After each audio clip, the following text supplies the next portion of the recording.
All right, everyone. So my name is Rhett Phillips again. I'm the president of the KU Blockchain Institute. This week, we're going to talk about NFTs.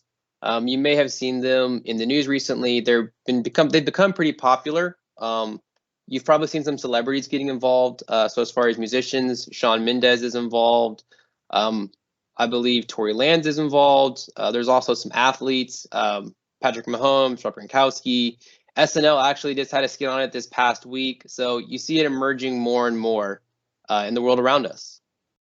And presenting with me today is Grant Henry, who is our Director of Internal Operations. So I'll pass it over to him to start.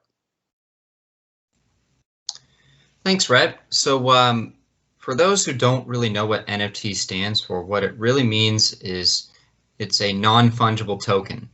And what non-fungible means is that these tokens represent very unique digital assets all around the world. And so with Rhett talking about athletes and artists who are utilizing these things, what he really means is that artists and athletes and really famous people around the world are able to sell their content on the internet. And so we've really come across an amazing piece of technology because it's almost as if it's a digitalized autograph. And so even though you can find all sorts of highlight videos of the same athlete all over the internet, you wouldn't be able to have the bragging rights of having purchased it from the athlete himself without owning one of these non-fungible tokens. So another thing that's interesting about these, though, is that they do have something in common with blockchain and cryptocurrency in the sense that they're built on similar platforms. For NFTs in particular, they're built using the Ethereum platform. But knowing that shouldn't confuse you to believe that NFTs are the exact same thing as cryptocurrencies. In fact, they're very different. You'll be able to see on the next slide kind of what I mean by that. So you can see here that we've obviously talked about how non-fungible tokens are very unique because the digital assets they represent are very unique. And this is very different from cryptocurrencies because if I were to have one Bitcoin in my pocket right now, that Bitcoin is going to have the same value as another Bitcoin halfway across the world because they're the same thing. They represent the same thing. You know, I mean, another great comparison is Ethereum. You know, the Ethereum cryptocurrency in the sense that one Ethereum is the exact same as another Ethereum out there.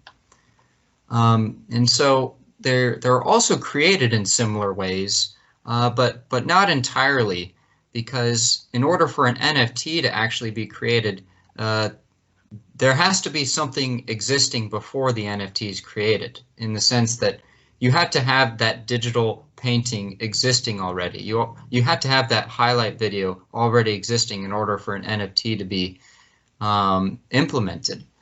And so, again, you can see that the reason for that is because, again, NFTs represent something real. But I can kind of go more into specifics on that on the next slide. So you can see, again, how before an NFT can even be created, you have to have digital content that is already existing. Or if it hasn't existed yet, it has to be created. And so Rhett's going to talk to you a little bit later in the presentation how this has been done by certain celebrities. And I won't spoil who it is unless Rhett already has. I can't quite remember. But in any event, once this NFT is created to represent that digital content, it's going to be placed on the blockchain for it to be verified worldwide that an NFT that you purchase is indeed the official thing. And so there will be record of the sale, so you can have all the bragging rights in the world. So with that, I'll take it over to Rhett. Thanks, Grant.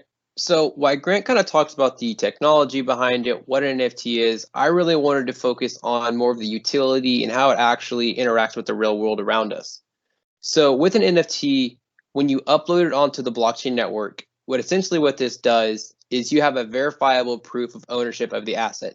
So when something is uploaded onto the blockchain network, it is called immutable, which means that once it is on the blockchain ledger, it cannot be changed or tampered with. This is really important, especially in the digital art, music, collectible space, as counterfeits and forged collectibles are pretty common, right? So I'm not sure if you've ever seen a movie where they have to have like an artist come in, or you watch Pawn Shop, but they always have an independent third party, or lots of times they have an independent third party come in and try to tell if something is fake or real. Is this a real autograph? And a lot of times they can't really tell. They take their best guess, they assume, but they never really know. With an NFT, you do know because it's on the blockchain network and you have that proof of transaction. Something else that's also pretty cool about NFTs is you can trade them decentrally on a peer-to-peer basis. So you don't really have to go through a third party or some other medium to transact with someone else. NFTs also have the potential to become an underlying asset class of a virtual economy. So what I mean by that is, in the future, musicians, artists, content creators, influencers could come up with their own personal NFTs and they could sell them. And it's easy to see in a virtual economy how NFT could potentially be used this way, because you have proof of the ownership and the rights of that collectible. And then they're also a highly liquid asset class, so it's a lot easier to move something virtually typically than selling a hard copy or a document of something. But NFTs do come with some risk, right? At this point, it's very hard to evaluate the price of an NFT. There's not a lot of data to this point, so there's nothing really to benchmark it against. So this has led to some people pointing to price volatility or NFTs potentially being a bubble, just because at this point we really can't give a true evaluation to this. It's somewhat skeptical.